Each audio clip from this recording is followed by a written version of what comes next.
तो भाई जब से युद्ध हुआ है ना भारत पाकिस्तान का, तो बहुत सी चीज़ें मेरे दिमाग में भी हैं कि एक तो हम काफ़ी पीछे हैं टेक्नोलॉजी में। वो तो अच्छा हुआ कि गवर्नमेंट चेंज हो गई तो हमें इतना कुछ मिल गया, अदरवाइज़ तो हम बहुत पीछे होते।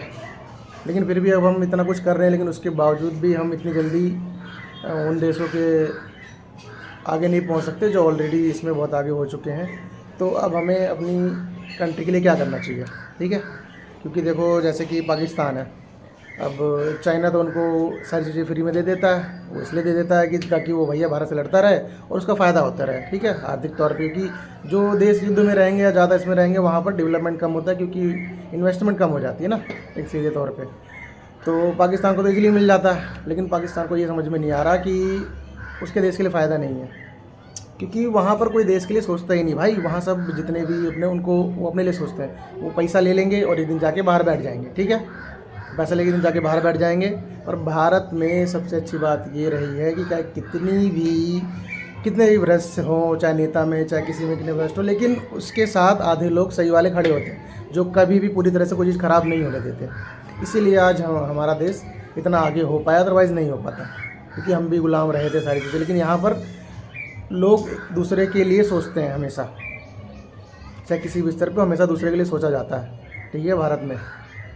लेकिन सबसे बड़ी प्रॉब्लम ये है कि यहाँ भी बहुत बड़े, मतलब क्या बोलूँ, देशद्रोही कह सकते हैं। बहुत सारे ऐसे लोग हैं। सबसे ज़्यादा तो आपको पता ही है किस पार्टी के हैं। तो मेरा तो कहना ये है कि हमारे अगर सिक्योरिटी बढ़ानी है तो हमें बहुत ज़्यादा पैसा इन्वेस्ट करना पड़ेगा उस पर, और करना चाहिए। अदरवाइज़ हम और ज़्यादा विकसित नहीं हो पाएंगे, क्योंकि जिस हिसाब से हम आगे बढ़ रहे हैं ना, वो चाइना से बर्दाश्त नहीं हो रहा। तो अब वो इन्वेस्ट करेगा पाकिस्तान को भी, जो कि और ज़्यादा हैवी तरीके से आतंकवाद को बढ़ावा देगा। और अब वो बांग्लादेश में भी यही करने वाला है, ठीक है। तो हमारे जितने पड़ोसी राज्य हैं हमारे खिलाफ़ हो जाएंगे। तो हमें भी इसलिए बाकी देशों से, जैसे जो उनके खिलाफ़ है, हमें उनके साथ साथ रहना पड़ेगा और हमें अपनी इन्वेस्टमेंट बढ़ानी पड़ेगी, ताकि, और इन्वेस्टमेंट देखो हम अपना मेक इन इंडिया तो कर रहे हैं, वो बहुत बेस्ट है इन फ्यूचर। अगले 50 सालों में, मतलब कम तो ले ही नहीं रहा मैं, अगले 50 सालों में अगर ये, मतलब जिस तरीके से हमारी गवर्नमेंट इनिशिएट कर रही है उस हिसाब से रहा तो, और थोड़ा मतलब बढ़ा के, तो हम बहुत आगे पहुंच जाएंगे। लेकिन उस 50 साल के अंदर ही ना, हमें उससे पहले हम की ज़रूरत अभी है जस्ट, क्योंकि अब तो ये अब समय ये चल रहा है, समझ लो ये मतलब ख़राब समय चल रहा है ये। अब ये चीज़ें कभी भी हो सकती है दोबारा से। तो हमें चाहिए, हमें हथियार चाहिए। हमें हथियार क्या चाहिए? हमें जेट्स चाहिए, ड्रोन्स चाहिए, जो कि हम बना भी रहे हैं, लेकिन हमें तुरंत बनाने में वो टाइम लगेगा।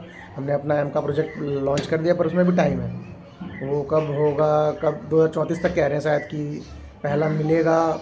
टेस्ट वेस्ट के बाद वो पता नहीं, कोई फाइनल नहीं है। लेकिन उससे पहले हमें क्वांटिटी ज़्यादा चाहिए। जैसे कि लोग 5th जनरेशन है, तो हम एक काम कर सकते हैं, हमारे पास राफेल को हम और ज़्यादा ऑर्डर कर सकते हैं। कर दिया, अब कितना टाइम मिलेगा हमें, मतलब ज़्यादा से ज़्यादा चाहिए। चाहे अब इधर से हम इसमें एक काम कर सकते हैं, हम अमेरिका से भी ले सकते हैं, ठीक है। अमेरिका से F-35 ले लेते हैं, रसिया से Su-57 ले लेते हैं, और राफेल ले लेते हैं अपना फ्रांस से, ठीक है। उसके बाद हम अपना कर ही रहे हैं, और हम मेरे ख्याल से अगले 15-20 साल में अपना जेट इंजन भी बना लेंगे, जिस हिसाब से हमने इन्वेस्टमेंट करना स्टार्ट किया। तो इधर अदरवाइज़ इसके अलावा और कोई चारा नहीं है, हमें करना ही पड़ेगा। नहीं तो हम लोग मतलब आगे नहीं बढ़ पाएंगे, और हमें हमेशा डर रहेगा युद्ध में चीज़ें ज़्यादा गंवाने का। हालांकि हम बहुत एडवांस हैं। हमारे यहाँ पे सबसे बड़ा फ़ायदा है कि ना, हम लोग देशभक्त हैं, हमारे यहाँ भी देशभक्त हैं। बाकी जो पड़ोसी है देशभक्त नहीं, इनको सिर्फ पैसा चाहिए, ये दूसरे के बारे में सोचते ही नहीं, देशभक्ति है ही नहीं इनके अंदर। इसलिए हम हमेशा सब पे भारी पड़ेंगे। लेकिन फिर भी जितनी ज़्यादा हमारे पास चीज़ें रहेंगी, उतना ज़्यादा हम कम डैमेज हो पाएगा हमें। तो ठीक है भाई, मिलते हैं नेक्स्ट वीडियो में।